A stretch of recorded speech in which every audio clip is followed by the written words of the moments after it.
오늘 보시는 성경 말씀은 요한복음 18장 1절에서 11절 말씀입니다. 찾으신 줄 알고 봉독해 드리겠습니다. 예수께서 이 말씀을 하시고 제자들과 함께 기드론 시내 건너편으로 나가시니 그곳에 동산이 있는데 제자들과 함께 들어가시니라. 그곳은 가끔 예수께서 제자들과 모이시는 곳이므로 예수를 파는 유다도 그곳을 알더라.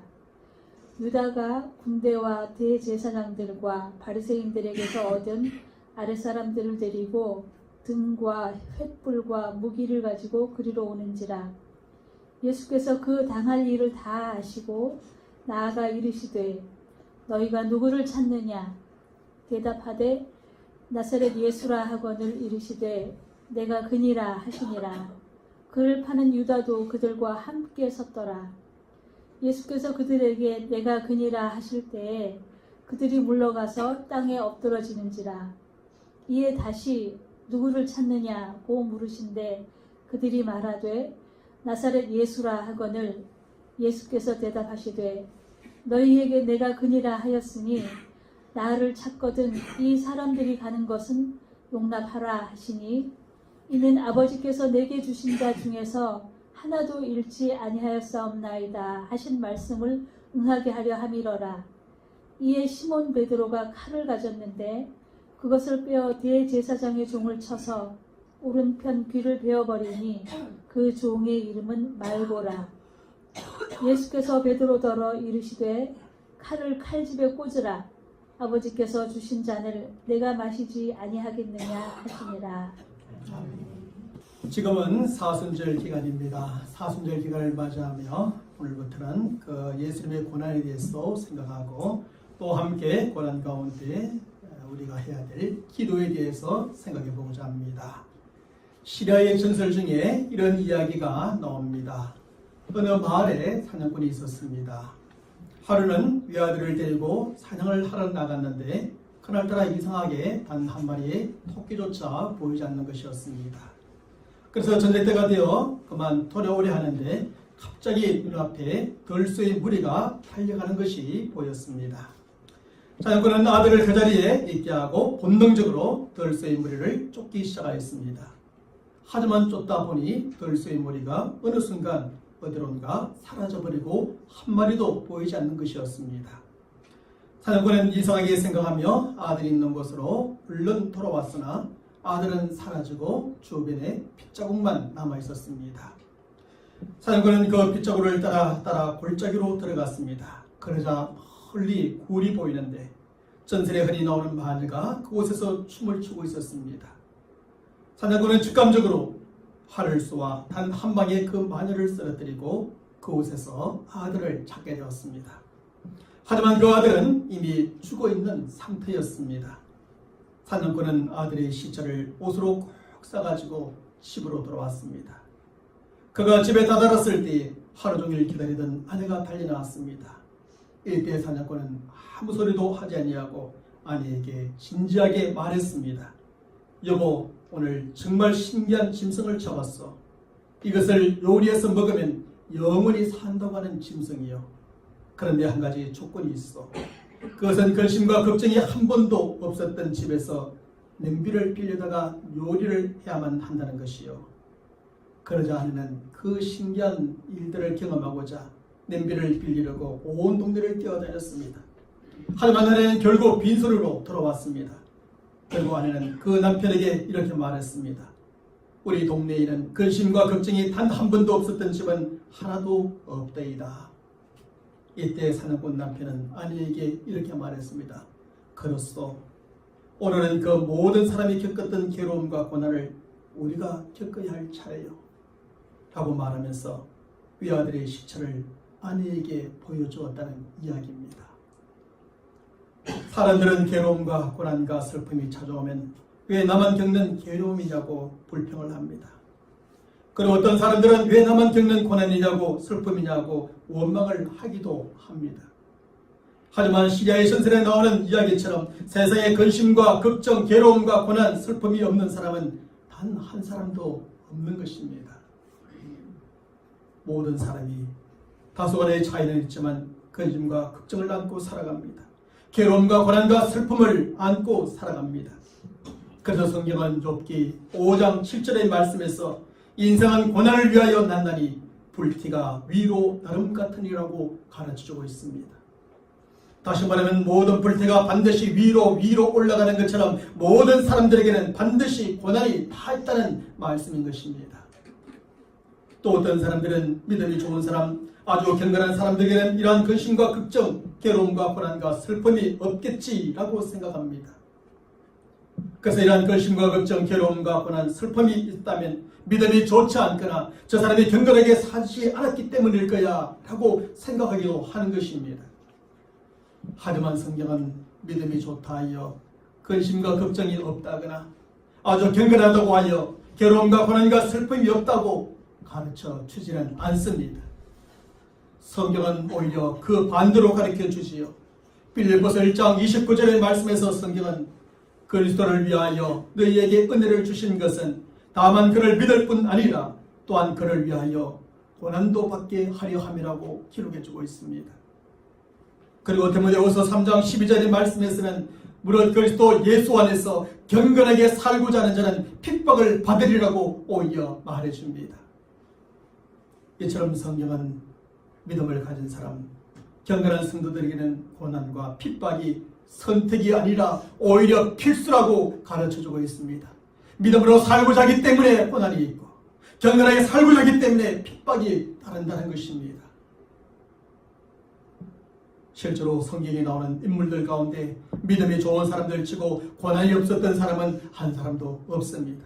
저들 가운데 경건하게 살았던 사람들 치고 핍박이 없었던 사람들은 단 한 사람도 없습니다. 모두가 믿음으로 살고자 할 때 고난이 찾아왔고 좀 더 경건하게 살고자 하면 할수록 핍박이 찾아왔습니다. 특별히 히브리서 11장의 말씀에서 성경은 위대한 믿음의 조상들에 대하여 기록해 주면서 이것을 강조해 줍니다. 저들은 모두 한결같이 고난과 핍박을 받은 사람들이었지만 믿음으로 승리했다는 사실 말입니다. 그리고 저들이 이렇게 믿음으로 승리하여 결국 믿음의 조상이 되었음을 밝혀주고 있습니다. 히브리서 11장의 말씀에 기록되어져 있는 위대한 믿음의 사람들 중에 고난, 핍박, 고통, 어려움 없었던 사람 단 한 사람도 없습니다. 사실 오늘 우리가 함께 읽은 본문의 말씀에 등장하고 계시는 예수님께서도 마찬가지 아니십니까? 예수님께서는 당신의 가까운 미래에 많은 고난과 핍박이 있을 것임을 누누이 얘기해 주셨습니다. 그러나 오늘 본문의 말씀에서 이르러서는 드디어 십자가의 고난과 핍박 앞에 주님은 직면하게 되신 것입니다. 이런 점에서 우리는 오늘 본문의 말씀을 통해 십자가의 고난 앞에 직면하였을 때 예수님께서 어떻게 행하셨는가를 배우게 됩니다. 그리고 우리는 우리가 고난 앞에 직면하게 되었을 때 어떻게 행하여야 하는가에 대해서도 동시에 배우게 되지요. 그러면 예수님께서는 다가오는 십자가의 고난을 위해 어떻게 행하셨습니까? 첫째로 예수님은 십자가의 고난을 위해 미리 준비하셨습니다. 오늘 본문 1절의 말씀에서 성경은 이렇게 기록해 주고 있습니다. 우리 함께 읽어보겠습니다. 예수께서 이 말씀을 하시고 제자들과 함께 기도론 시내 저편으로 나가시니 거기에 동산이 있는데 제자들과 함께 들어가시다. 이 말씀의 의미는 동일한 내용을 다루고 있는 다른 복음서들의 말씀과 대조해 보면 확실하게 드러나게 됩니다. 그 말씀에서 보면 여기에서 예수님께서 제자들과 함께 들어가신 것은 겟세마네 동산이었고 그곳에서 주님께서 하신 일은 바로 기도하는 일이셨습니다.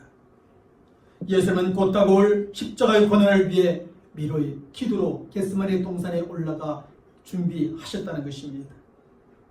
그리고 그때 예수님께서는 얼굴을 땅에 대고 엎드려 기도하는 아주 겸손한 기도로 고난을 위해 미리 준비하게 됩니다.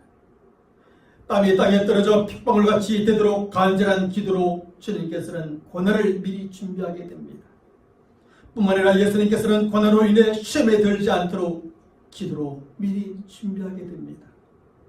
또한 고난을 통해 이루고자 하시는 하나님의 뜻을 분별하기 위해 주님께서는 미리 기도하시는 것입니다. 예수님은 십자가의 고난을 이렇게 기도하심으로 미리 준비하셨습니다. 그리고 예수님은 이렇게 기도로 미리 준비하심으로 그 십자가의 고난을 잘 견디셨고 결국 부활로 영광스러운 승리자가 되셨습니다. 예수님은 자신 앞에 고난이 닥쳐올 것을 아셨습니다. 고난이 닥쳐올 것을 아셨던 예수님께서는 기도하심으로 그 고난을 미리 준비하시고 대비하신 것입니다. 사실 이러한 고난은 예수님에게만 찾아오는 것이 아니라 모든 사람들에게 찾아옵니다. 하지만 모든 사람들이 고난을 잘 견디고 극복하며 진정한 승리자가 되는 것은 결코 아닙니다. 예수님처럼 고난이 있음을 예고하고 예견하며 미리 잘 준비한 사람만이 고난을 잘 견디고 극복하며 진정한 승리자가 되어지는 것입니다.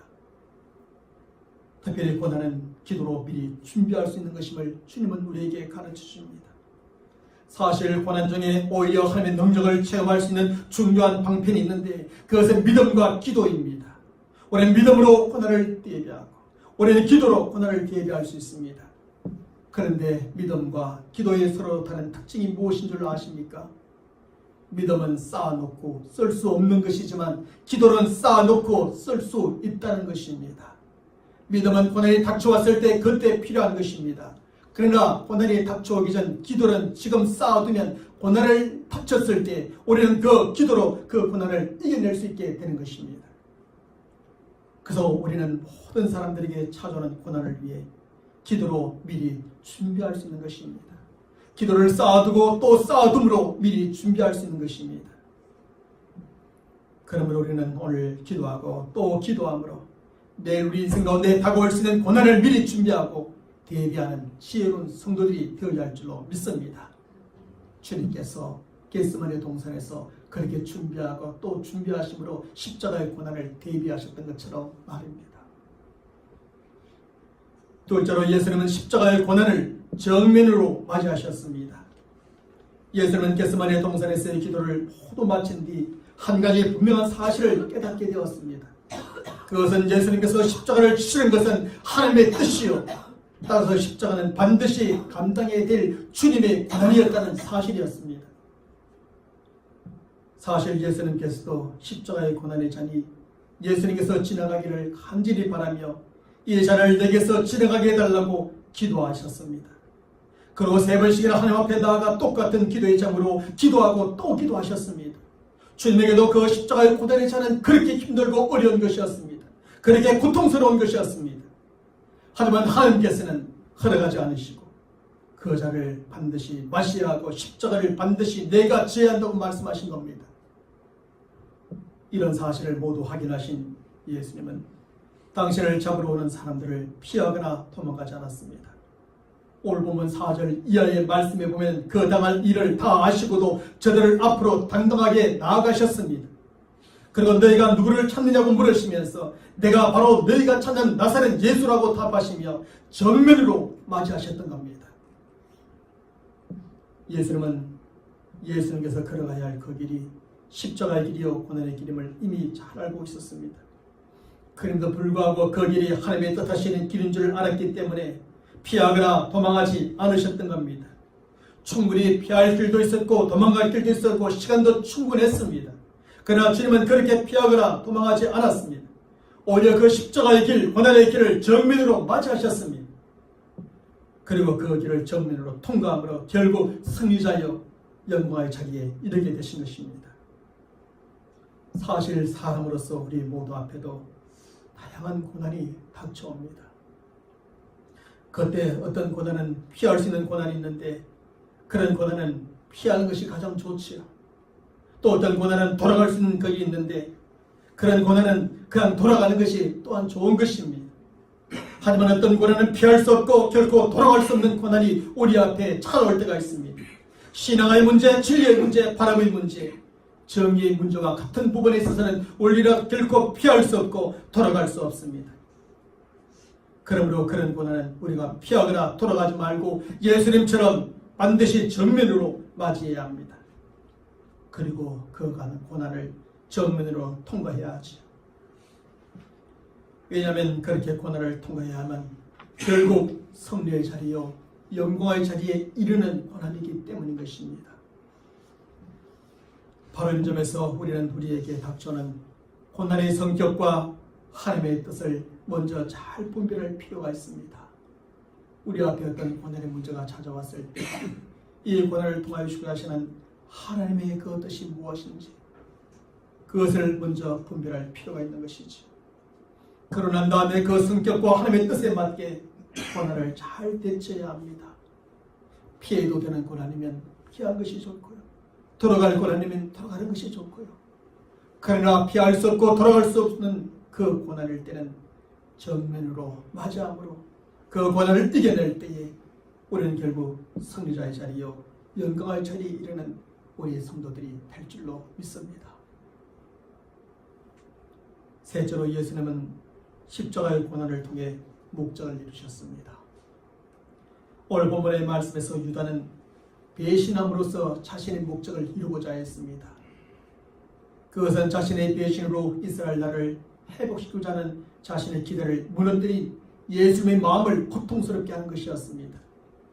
그런 유다의 배신으로 예수님은 몹시 고통스러웠고 그런 점에서 유다는 그의 목적을 이룬 듯합니다. 대제사장들과 바리새인들은 불법으로 자신들의 목적을 이루고자 했습니다. 그것은 저들의 정적인 예수님을 잡아 무고와 불법적인 재판으로 사형을 차여 죽이는 것이었습니다. 그리고 예수님은 저들에 의해서 결국 잡혀 죽음으로써 저들은 저들의 그 목적을 이루게 된 듯합니다. 베드로는 폭력으로 자신의 목적을 이루고자 했습니다. 그것은 칼로 예수님을 잡으러 온 사람들을 모두 죽임으로 예수님을 지켜드리고자 하는 것이었습니다. 하지만 예수님께서 그것을 막으심으로 베드로는 겨우 대제사장의 종인 말고의 기나 떨릴 정도였지 그 목적을 이루지는 못했습니다. 본문의 말씀에 보면 사람들마다 예수님을 두고 저들 각자의 목적을 이루고자 하였습니다. 저들은 인간적인 배신이나 불법이나 폭력으로 저들의 그 목적을 이루고자 했습니다. 그러나 예수님은 그렇게 목적을 이루고자 하지 않았습니다. 예수는 인간적인 방법이나 불법이나 폭력이 아닌 십자가의 고난을 통해서 그리고 자신의 목적이 아닌 하나님의 목적을 이루고자 하신 것입니다. 그리고 결국엔 십자가의 고난과 죽음을 통해 인류 구원이라고 하는 하나님의 궁극적인 목적이요 뜻을 모두 이루어드리게 되십니다. 사랑하는 여러분, 사실 하나님께서 모든 사람들에게 고난을 주시는 목적도 바로 여기에 있는 것입니다. 그 고난을 통해 하나님의 목적과 뜻이 무엇인가 깨닫게 하기를 원하시고 그것을 깨닫고 그리고 그것을 이루어드리기를 원하시는 것입니다. 하나님의 뜻하심과 목적 없이 우리에게 고난을 주지 않습니다. 하나님은 분명한 목적과 뜻을 가지고 고난을 주시고 그러기에 우리는 그 고난 속에서 하나님이 우리에게 원하시는 목적과 뜻이 무엇인지를 깨닫고 분별할 필요가 있는 것입니다.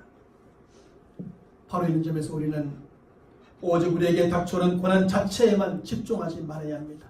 고난 자체에만 집중하면 우리는 너무나 힘들고 고통스럽고 괴롭고 슬프고 아프기만 할 뿐입니다. 우리는 그 고난을 통해 주시는 하나님의 목적과 뜻이 무엇인가를 먼저 깨닫고 그것을 이루어드리는 성도들이 되어야 합니다.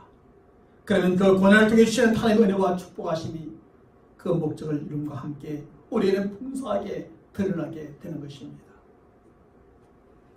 사랑하는 성도 여러분, 모든 사람에게는 고난이 있고 저들은 모두 고난을 겪으며 살아갑니다. 따라서 우리는 우리에게도 고난이 있는 줄 알고 우리에게 닥쳐올 고난을 미리 잘 준비하는 지혜로운 성도들이 되어야 합니다. 예수님께서 고난을 위해 기도하심으로 미리 잘 준비하셨던 것처럼 우리도 기도함으로 미리 잘 준비해야 합니다. 기도하고 더 많이 기도함을 통하여서 미래에 닥쳐올 고난을 위해서 그 기도를 쌓아가야 합니다. 그리고 예수님께서 직면해야 될 고난을 정면으로 맞이하셨던 것처럼 우리가 직면해야 될 고난이라면 피하거나 돌아가지 말고 정면으로 맞이해야 합니다. 물론 우리가 이렇게 고난을 미리 기도로 준비하고 정면으로 맞이한다고 고난이 그냥 사라지거나 더 이상 고난이 없는 것은 결코 아닙니다. 예수님께서 비록 고난을 미리 준비하셨고 정면으로 맞이하셨지만 고난은 계속되었고 심지어 죽임을 당하고 말았던 것처럼 우리에게도 고난은 계속되고 죽음에 이를 수도 있습니다. 하지만 우리가 기도로 고난을 미리 잘 준비하고 그 고난을 정면으로 맞이한다면 그것을 견뎌내게 되고 승리하게 되며 결국에는 하나님의 목적을 이루어내게 되는 것입니다. 그러므로 우리는 우리에게도 고난이 있는 줄을 분명히 알고 기도로 그 고난을 미리 잘 준비하며 정면으로 맞이하는 성도들이 될 수 있기를 바랍니다. 왜 나에게 이런 고난이 왔는가? 나에게 왜 이런 핍박이 왔는가? 원망하고 불평하고 울고만 있지 말고 그런 날이 오기 전에 미리 기도를 쌓아두고 그럴 때 믿음과 기도로 그 고난을 견뎌내고 이기는 믿음의 사람들이 되어야지. 그래서 모든 고난을 잘 견뎌내고 이겨낼 뿐만 아니라 우리 각자를 향하신 하나님의 목적을 다 이루어드리는 저와 여러분의 삶이 되시기를 주님의 이름으로 간절히 축원합니다. 아멘.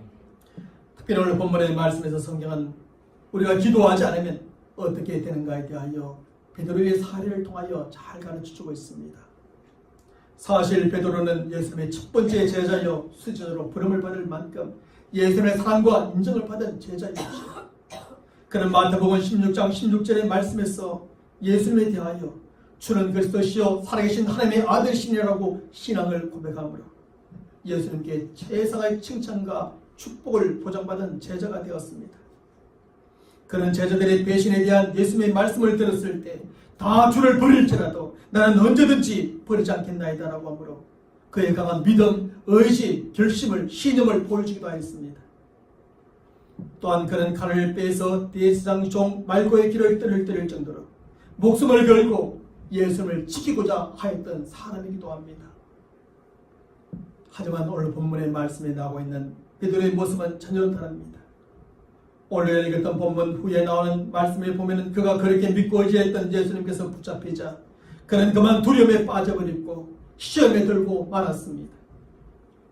그래서 목숨을 걸고 예수님을 지키고자 했던 베드로의 당당함은 사라지고 그만 비굴하게 그지없는 모습으로 전락해버렸습니다. 그는 예수님께 가까이 나가지도 못하고 멀찍이 서서 바라보기만 합니다. 사람들의 눈치만 보며 이곳저곳으로 피해 다니기만 합니다. 심지어 문을 지키는 여종이나 대제사장의 종의 앞에서 벌벌 떨며 얼굴을 숨기기도 합니다. 그렇게 당당했던 베드로가 이렇게 비굴한 사람이 되어버렸습니다. 특별히 신앙적인 면에 있어서는 그가 예수님을 부인하고 말았습니다. 주는 그리스도시요 살아계신 하나님의 아들이라고 그렇게 고백하므로 예수님의 최상의 칭찬과 축복을 보장받은 그가 그렇게 믿던 예수님을 그만 부인하고 말았습니다. 나는 저 사람을 모릅니다. 그것도 3번씩이나 나는 저 사람과 상관이 없습니다. 부인하고 말았습니다. 다 주를 버릴지라도 나는 언제든지 버리지 않겠다고 강한 의지, 신념, 믿음을 보였던 베드로가 문지기 여종과 불을 쬐는 사람들과 또 종 앞에서 예수님을 그렇게 3번씩이나 부인하고 말았습니다. 그러자 예수님의 말씀대로 닭이 곧 울었습니다. 사실 오늘 본문의 말씀에는 기록되어져 있지 않지만 마태복음 26장 75절의 말씀에는 이때 베드로가 어떻게 하였는지 기록해 줍니다. 닭 울기 전에 내가 3번 나를 부인하리라 하시는 예수님의 말씀이 생각나서 밖에 나가 심히 통곡하였더라. 결국 예수님이 잡히는 그날 밤 베드로가 예수님을 부인하고 말았던 그 밤에 닭도 울고 베드로도 함께 통곡하며 울었던 겁니다. 하지만 심한 통곡과 함께 후회의 눈물을 아무리 흘려도 이미 때는 듣고 말았습니다. 닭이 울었기 때문이죠. 베드로가 예수님을 부인했기 때문입니다. 사랑하는 여러분, 베드로가 왜 이렇게 갑자기 변했습니까? 왜 베드로가 십자가의 고난 앞에서 시험에 들게 되었습니까? 그렇게 당당했던 베드로가 왜 이렇게까지 비굴하게 되었습니까? 예수님을 그렇게 믿고 확신했으며 그렇게 버리지 않겠다고 강한 의지를 보였던 베드로가 왜 예수님을 3번씩이나 부인하게 되었습니까? 사실 우리는 마태복음 26장 41절의 말씀에서 그 이유를 찾을 수가 있습니다. 그 말씀에서 예수님은 특별히 베드로에게 말씀하셨지요. 시험에 들지 않게 깨어있어 기도하라고 말씀하셨습니다. 다시 말하면 베드로가 시험에 들지 않게 깨어있어 기도했어야 했는데 그는 그렇게 기도하지 못했던 겁니다. 주님께서는 겟세마네 동산에 올라가 자신이 당할 고난을 위해서 그렇게 기도하셨습니다.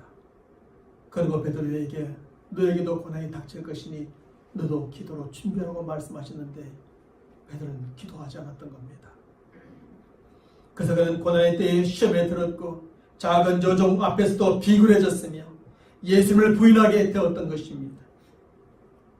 이처럼 우리가 기도해야 할 때 고난의 때에 기도로 준비하지 않으면 결국 이렇게 되어버리고 마는 것입니다. 사실 예수님은 십자가의 고난을 위해 그렇게 간절하게 기도하셨고 힘을 다해 기도하셨으며 밤을 새워가며 기도함으로 미리 준비하셨습니다. 우리 주님께서도 그렇게 준비하셨습니다. 그저 십자가의 고난이 막상 닥쳐왔을 때 예수는 그것을 정면으로 맞이할 수 있었던 것입니다. 뿐만 아니라 그 누구 앞에서도 비굴한 모습을 보이지 않았고 대제사장 앞에서도 그렇게 당당하셨습니다. 얼마나 당당하셨던지 오늘 보면 22절의 말씀에서 어떤 사람이 손으로 예수를 쳐 이르되 내가 제사장에게 이같이 대답하느냐라고 말하자 예수님은 오늘 보면 23절의 말씀에서 이렇게 말씀하실 정도로 당당하게 대답하십니다.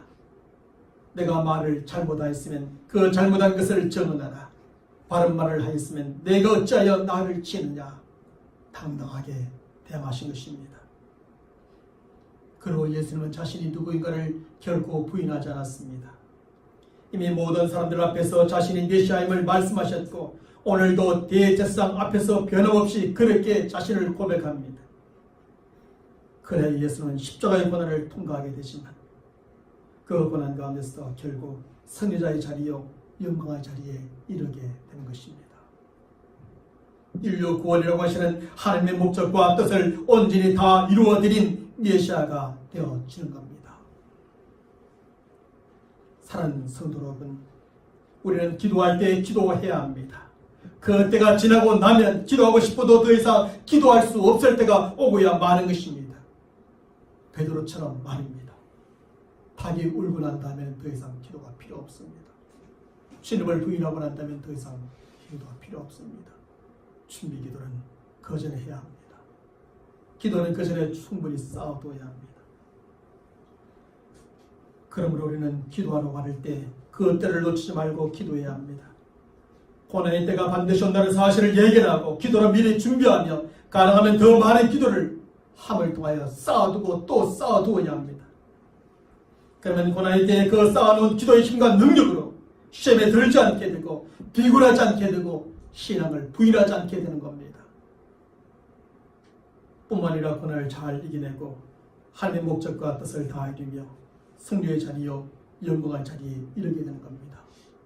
심지어 죽어서라도 말입니다.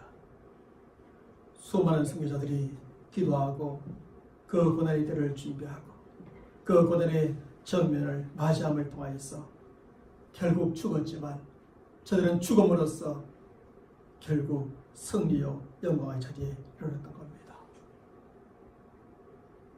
고난의 때에 시험에 들지 않고 비굴해지지 않고 신앙을 부인하지 않는 삶은 그냥 말로만 되는 것이 결코 아닙니다. 베드로처럼 입술의 고백만으로 되는 것이 아니요 그렇다고 베드로처럼 강한 의지와 믿음과 신념만으로 되는 것도 결코 아닙니다. 말은 얼마든지 할 수 있습니다. 고백도 얼마든지 할 수 있습니다. 내 의지를 얼마든지 되어 보일 수 있습니다. 그러나 우리가 기도하지 않으면 우리의 말과 고백과 강한 의지대로 행할 수가 없습니다. 그런데 사도 베드로는 바로 이 부분에서만 실패하고 말았던 겁니다. 예수님께서 베드로에게 껴있어 기도하라고 말씀하시는데 베드로는 그때 기도하지 못했습니다. 주님은 고난이 닥쳐올 줄 알고 기도로 말했는데 베드로는 고난을 얘기하지 못하고 그렇게 주님께서 고난이 있을 것이라 말씀하시는데 기억하지 못하고 기도하지도 못했습니다. 육신이 너무나 약했기 때문이었습니다. 몸이 너무나 피곤했기 때문이었습니다. 하지만 그때 육신이 약하고 몸이 피곤하여 그렇게 기도하지 못했던 결과는 너무나 그에게 비참한 결과로 돌아오고야 말았던 겁니다. 오늘날 우리들도 마찬가지입니다. 우리 앞에 고난은 항상 있을 것이고 그 고난을 통과하고 극복하는 힘과 능력은 바로 기도라는 것입니다. 여러분들 기억하십니까? 요한복음의 말씀을 통하여 계속 해보는데 주님께서는 어떤 사실을 이야기하면서 반드시 기도를 붙여주십니다. 그래서 제가 9번 지금 요한복음의 말씀을 가지고 설교를 하는데 대부분의 기도가 포함되어집니다. 계속 기도하라고 말씀하십니다. 이것은 우리에게 주시는 주님의 메시지요, 경고의 말씀일 수도 있습니다.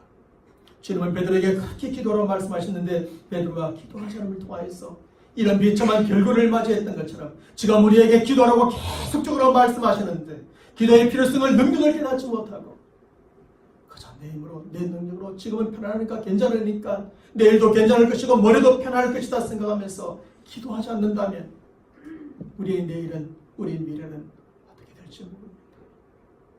베드로는 늘 자신의 가까운 미래가 이렇게 될 줄 알았겠습니까?